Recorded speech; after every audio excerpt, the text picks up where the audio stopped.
just give you 5 quick items to make sure that you get the maximum result. Real simple. I'm going to do it real quick because we got to finish. The difference in people, the difference in performance, the difference in the final result, the outcome, is it usually dependent upon skill? Is that what makes one person better than another, yes or no?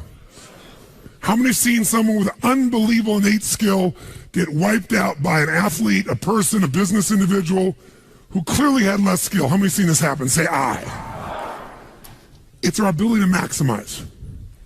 We said on day 1, leaders are what transform organizations. You want to grow this company, you want to transform this company, leaders do it. A leader doesn't mean everybody else follows you. It just means that you have a higher what? A higher standard than anybody else does. What'll make you the leader is when you have a higher expectation, not of other people. Anybody can do that. Of whom? Of yourself. So if you want to know what does it take to take things to the highest level, what's going to take to change my business permanently, not temporary, you can go home and you can install some of these strategies, skills, tactics, tools, insights, and see a significant change. But if that change is going to be a lasting company of value that keeps growing, then the things you've learned here have to become the standard for your organization, not something you did for a period of time. Whenever you look at somebody and say, why are they more successful than anybody else? It's always because of step 1, they've raised their standard. If you go back home and you want to change your life in any way, personally, professionally, or your company, as boring as it sounds, as stupid as it ain't it sounds, you might say, I spent all this time, this energy, this money, and you're going to tell me to raise my standards? Yes. Because even though that's not sexy, it is the only thing that creates lasting change. You can go on a diet and you can lose weight, but what will that person eventually do? They'll go where? Back, unless they raise their standard. Now that sounds so trite and stupid and positive thinky or old school. But the truth is, it's the truth. So maybe I can language it in a way that's more compelling to you or more simple. What does it mean when we say raise our standards? It means you turn your shoulds into musts. The difference in people is that they turn their shoulds into musts. The things that you used to say I should do, you do your shoulds when it's convenient, when it's comfortable, when it goes your way. But when something is a must, not to other people, but a must to you, do you find the way to get it done, yes or no? Yes. So the difference in people is what's their must, or another word for that is what's their standard. Every person in this room right now, our bodies are a reflection of our physical standards. They are not a reflection of our desires. Most people have a desire for more energy or a better body or a stronger body or a more fit body. We don't get our goals, we get our musts. The ones that are the musts become how you are. And guess what? It shows up in your rituals. When it's a must, you have different rituals, different things you do consistently when you must have your body a certain way than you should or you'd like to or you ought to. How many follow what I'm talking about here? Say aye. So whether we want it or not, the only way to change your body long term is change what the must is for you. Now, I'm not telling you what it should be. Who the hell am I? I'm just saying maybe it's time for you to take a look. Because many times you set the standard a long time ago, or you lost the standard completely because most of us base our standards by our environment. Who you spend time with is who you tend to become. So if everybody around you is gaining a little weight, or everybody around you is, constantly tired, after a while, even if you had high energy, you don't want to make fun of them or tease them or make them feel bad. So gradually, subconsciously, you lower your own standard just a little bit. And that little bit is that old metaphor, overused but true. You take a frog and put him in boiling water, what's it going to do? Jump right out. But if you put him in and turn the water up real slowly, over time, it'll boil to death. That's most people's lives, isn't it? And it's usually because you haven't remembered the power of who you spend time with. Who you spend time with is who you become. So one of the things that's great about this 5 days is you found people from all over the world who are all absolutely committed to go day and night and day, literally, sometimes with food, sometimes without, but whose standard was, I am here to maximize who I am, what I'm about, what I'm going to take home, what I'm going to create. That raises your game. Remember, play against somebody you're better than, your skills are going to go down. Play against somebody better than you, just to stay on the court, the game has to go up. Want to change your life? Raise your standard. Want to raise your standard the most? Get around where it's better. Surround yourself with people playing the game much higher than you are. So just to be around them, your game has to rise. That's part of what we try to do. When we come into a company, we create that by raising the standard amongst them. Or you got to do it by yourself, but you got to do it. How many agree with me on this? Say aye. And it starts with whom? It starts with us. So raise the standard. I remember when I met Michael Jordan for the first time, and it was while he was still with the Bulls. And I asked him, I got a chance to do some coaching a bunch of people, and I think I introduced him because of this. And I said, Michael, I said, how is it you do this? I mean, you're the best that's ever lived at this stage. Got to ask the same question of Wayne Gretzky. And interesting, Wayne Gretzky, I had read someplace and he gave me the same answer. I asked him the same thing. You're not the fastest. You're not the strongest. You're not, you don't, how is it you're the great one when you're not the fastest, the strongest, the quickest? And he said, well, Tony, I appreciate the compliment, but he said, I think one of my advantages is most people skate to where the puck is, and I skate to where the puck is going. The power of what? Anticipation. He knows the pattern. With Jordan, his standard was, I asked him, he said, Tony, everybody, I said, what makes you the best? Is it natural ability? Is it talent? Is it skill? Is it God-given? Is it strategy? What is it? He said, Tony, I think I can say this to you without it sounding like hyperbole. He said, I have got unbelievable natural skills. But he said, study my history and you'll know why I am who I am. I did not make the high school varsity team when I was a sophomore in school. High school, I got cut. He said, I had a lot of natural talent, but the greatest gift of my life was a coach who said, you're not on the team. And I looked at him, I laughed at him. I said, you got to put me on the team. I'm the most talented guy out there. He said, no, you're not. He said, you have a lot of natural talent, but you have no heart, no absolute commitment, no real drive. You're not on my team. And it just crushed him. And finally he negotiated and he said, look, you want to be on my team next year? Simple. Meet me every morning before school for a one-on-one practice, and I'll take this raw talent and I'll teach you discipline. I'll show you how to raise your standard. And if you show up the whole year, I'll guarantee you a spot next year. And if you don't, probably the same outcome's going to happen when you try out next year. He couldn't believe it. And guess what? Most people don't know. Michael Jordan got up every morning and drilled and drilled and drilled and didn't get to be on the team. And next year he was on the team, and he was not only good, he was great. Guess when his career exploded? When he lost again championship to Detroit. And he was on the bus. He said he was crying in the back of the bus, physically crying, pissed off at all the other players that they hadn't done their job. And something inside of him snapped and realized, crying, whining, blaming everybody else is not the problem. I need to raise my... Because he realized that's what did it for him originally. And you know what he did that year? He lifted weights like never in his entire life. He decided he was going to dominate every person, every floor, every place, every spot in the country. He's going to be stronger than anybody. He practiced like he'd never practiced in his life. And oh, by the way, he won how many NBA championships? How many in a row? 3. Retired, came back and won how many in a row? 3. Never anybody in history would even dream of such a thing, especially after retirement. That's the power of raising your standard. But guess who he competes with? Michael told me one time, he goes, Tony, if I competed with other people, I wouldn't be who I am.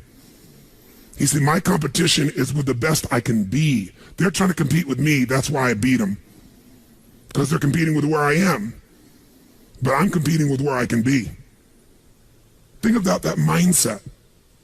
Think how your life would be different if you raised the standard of what you expected from yourself, not your people, yourself, to that level.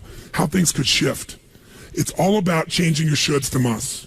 It's all about going back and saying, this is how it's going to be. It's like when Gary Vee was here and guys were saying, man, I'm working so hard, man. I work from 9 to 6. He goes, yeah, what are you doing from 8 to 2? 8 p.m. to 2 a.m. That's when you master your craft. I always say to people, it's what you practice in private that you'll be rewarded for in public. People say, oh my God, you have this great ability, this great skill. They didn't see all the hours. This class, this course, I know tons of this stuff like the back of my hand, but if you talk to my team who's exhausted, they'll tell you we're up to 4 a.m. almost every night. To be able to figure out how to provide for you a life cycle and get it to be real so you can think about Nike and give you accurate information about when did they really get to young adult, when they fall down. We had to make phone calls, read financials, do all kinds of stuff. We did all that stuff. We were doing all these things and we've accomplished so much, and I figured out how to make it even better. That level of commitment is what makes you great at what you do and gives you that little edge that makes you stand out from everybody else. And that standing out is what makes somebody absolutely own an industry or brand themselves like nobody else in the world. That process is what this is about. Raise your standard. When you got to go home, you got to say, where are we going to raise the standard? What am I going to take that's been my should and make it absolute must? Where are we going to do that as a team and how are we going to pull it off? Now, who here has ever, by the way, your income right now is a result of your standards as well. It's not the industry and it's not the economy. Who here is making more money today than you made 10 years ago? Let me see your hands. How many feel like it's not enough today? Let me see your hands. And how could that be? Real estate's so cheap now. Computers are cheaper than they were then. You get so much more for your money. Because once you achieve a level, who knows what happens? You close the gap, you create a new gap. That's because that's what makes us grow. Who's willing to go back to where you were 10 years ago? Not many. Some of you would be because it's gotten worse in the last 10 years for you. But the majority, there's no way. See, once you're fortunate enough, if you don't like cleaning house, once you're fortunate enough to have somebody clean your toilets, you will not be doing that again. Unless you like that. You'll find somebody who loves cleaning toilets and you will pay them handsomely. Because now to go back and do that, once you've had the privilege of not having to do that, it's a different game. It's a gross metaphor, but who gets what I'm talking about here? Say aye.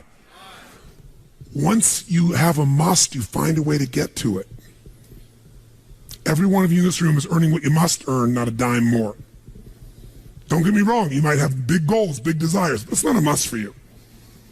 Because even when the economy crunches, if it's a must, you will find the way. How many agree with me on this? Say aye. See, when it was a must for me to get at one level, I did. I remember it was a must for me to finally make $1 million a year.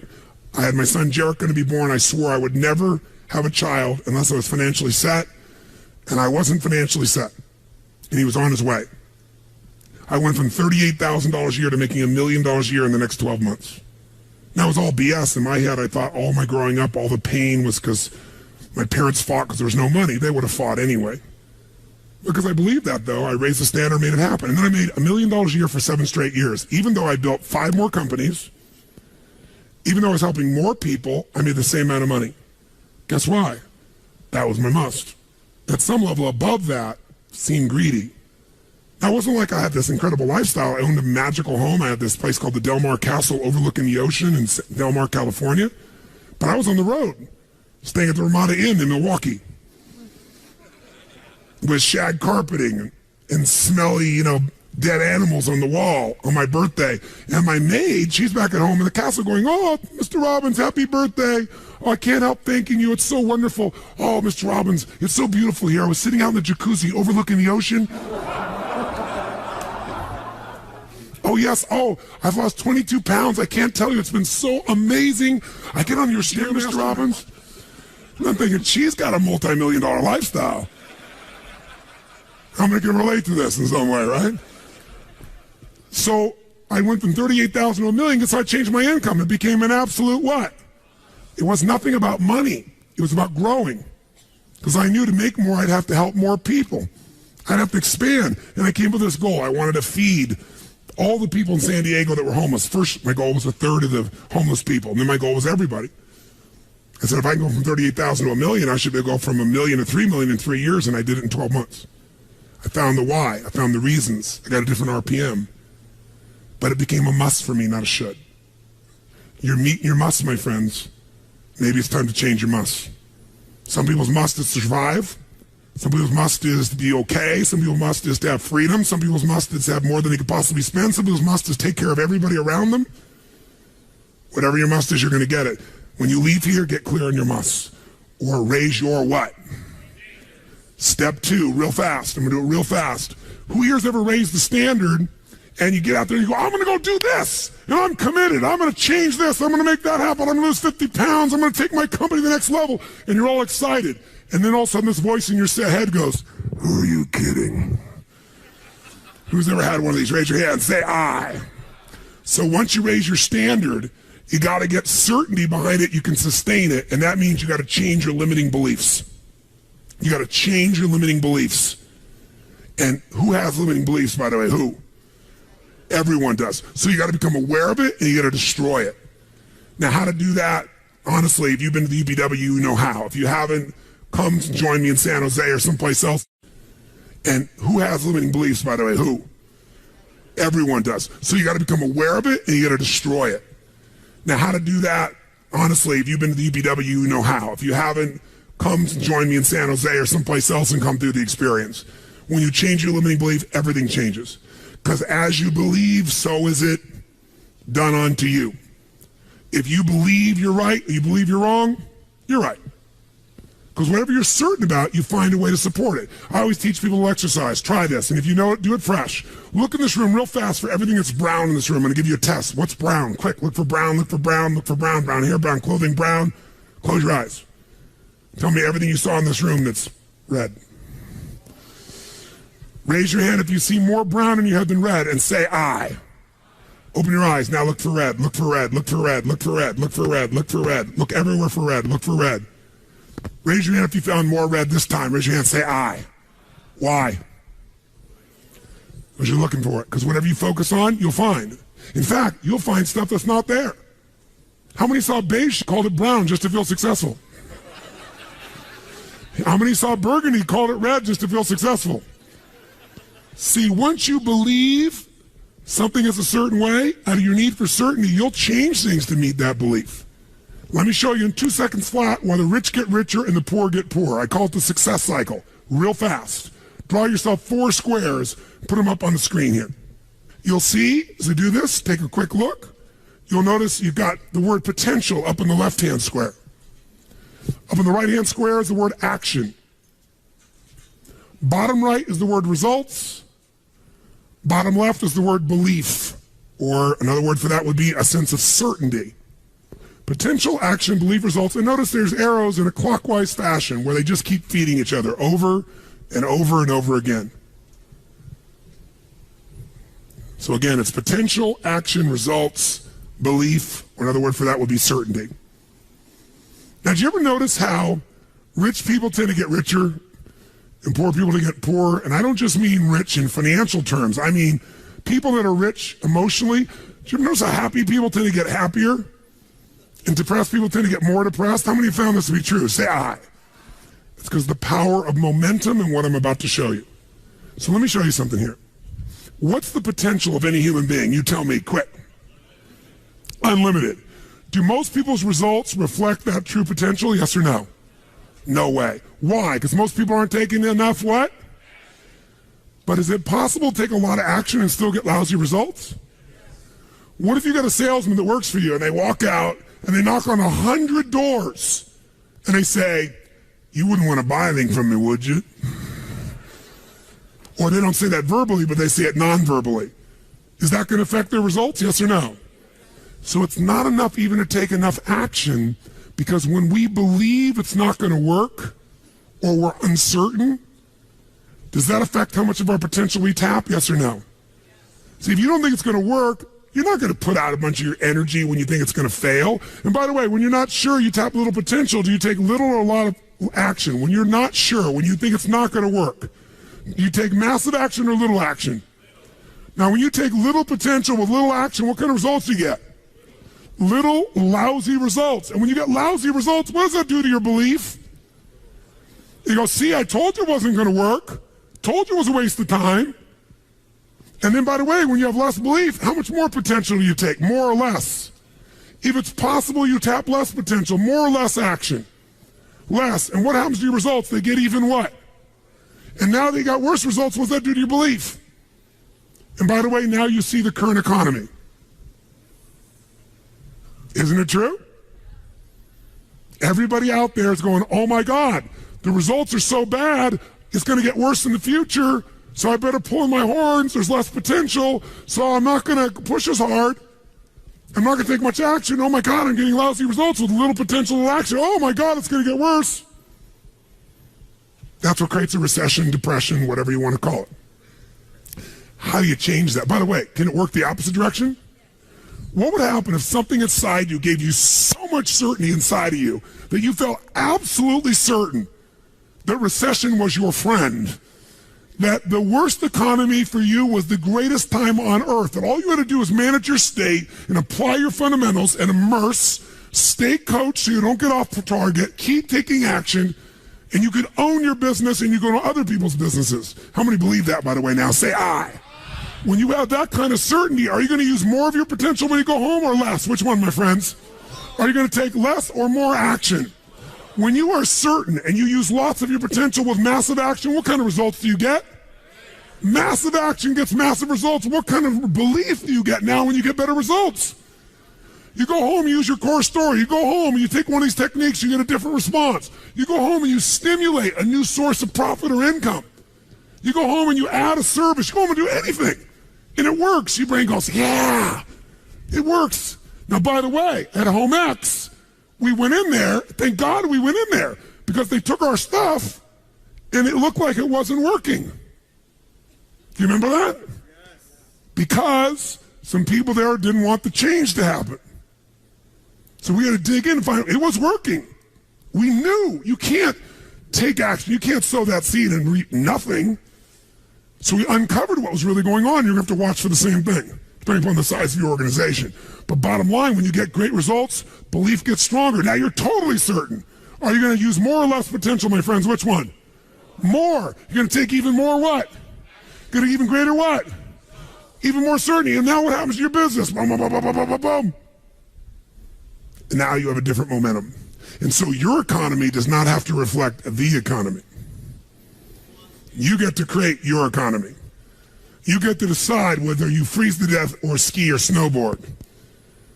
It's winter, but you can have the best time of your life. It could be a sunny, beautiful, magical time. But what you got to do is you got to manage this process. In order to do it, you got to change your limiting beliefs. And this week has been about doing that by giving you so many tools and examples that you'd be immersed. But I promise you when you go home, all this is going to be tested. A, because all the stuff that's waiting for you after being gone for 5 days. B, all the people there you work with, their limiting beliefs, whether you have one employee or two because you're an army of one or two people, or whether you got 10,000. And so you have to be able to implement. This, by the way, is, I'm not here to sell you, bring us in if we can help. Do you think we could help? Yes or no? Yes or no? Bring us in, we'll do it. Or get your team together and find a way to make sure this momentum goes in the right direction. Make sense? This is the must. If you have this high standard, but you don't really believe because the momentum's in the wrong direction, having the tools will be worthless. That's where certainty, that's where everything else we teach, that's what I do in my events, that's where you guys have been there before, that's what you got to bring to the table. What are the 5 keys for integrating this? Number 1, you got to go home and raise your what? Come on, guys, raise your what? Which means turn your shoulds into. Step number 2, you got to go out and change your limiting what? Find anything that's limiting you and destroy it. What's the fastest way to destroy it? You can do it very quickly by producing the results in your mind over and over again. Or, why do you think I get people to walk on fire? Because they think it's impossible. When they walk in this fire, mentally you might say, oh, I can do it. But when they get in front of that fire and it's 2,000 degrees burning hot coals, it gets their full attention. And suddenly they have a state change. And when you get yourself in a state where you can storm through fire, it's not about fire walking. The state you're in to get yourself to walk across fire is the metaphor for anything that used to stop you, the fire of your life. And by the way, when you cross fire and you're on the other side doing something you once thought was difficult or impossible, it's that easy, your brain goes, what else can I do that I thought was impossible? It's unbelievable. It's not intellectual, it's emotional. Plus, after firewalking, cold calling is not a problem. You get the idea, ladies and gentlemen? All right? So what we're really talking about here is changing your beliefs. Now, here's the 3rd key. If you're going to get maximum results, you got to model what works. We brought you for 5 days and nights here, models of what works. Go back and get them. Now here's where the challenge is. How many got tons to do in your normal list of things to do when you go home? How many got a lot to do? Say aye. How many have a lot of outcomes you got to go after? Say aye. How many have the same amount of time you had before? Say aye. So in your business, if you need something to get done, you get it done because it's an absolute what? Or you hire someone to get it done. Hire us, hire someone else, get somebody inside. But are these things you're going home with musts or shoulds? Which one? Do whatever it takes. You say, I don't have the money. You don't have the money not to. Forget us. Hire somebody as an individual who knows what they're doing and put them in there. Leverage yourself. The only way you're going to get the game bigger is by taking a little bit of what, my friends? Risk, but that means get yourself some resources. Be resourceful enough to get the resources. What's great about this? What is this opening? What is this creating? What's possible? What have I not seen? This is going to make me see. What have I learned from this? What can I learn from this? What am I willing to do to still have it the way I want it? That's the fourth step. You intensify, and you innovate. And then there's the final fifth step. And that fifth step's really simple, my friends. And that is step up and give. Step up and give more than anyone else could possibly expect. The ultimate transformation happens when you stop trying to get and you start to give. Whenever you're at your best, you're giving. I remember so vividly driving in my car, my Volkswagen Bug, and I was struggling, and I was 19 years old. I was driving on a freeway in San Gabriel Valley, the 210 freeway, I'll never forget. And it's midnight, and I'm frustrated. I felt like I tried everything, and I had these big hits, like the one you just saw, and nothing was going my way, and I was frustrated, and I kept thinking, how come I'm not getting what I want? And all of a sudden, it just hit me on the freeway. I pulled over the side. It was almost midnight. No cars really around. Grabbed my journal and I wrote, and I still have the journal to this day from when I was 19 years old. Full page. And I wrote, the secret to living is giving. And I realized why I wasn't doing well. Because I all focused about what I wasn't getting. I was not focused on what I was not giving. And the whole game changed.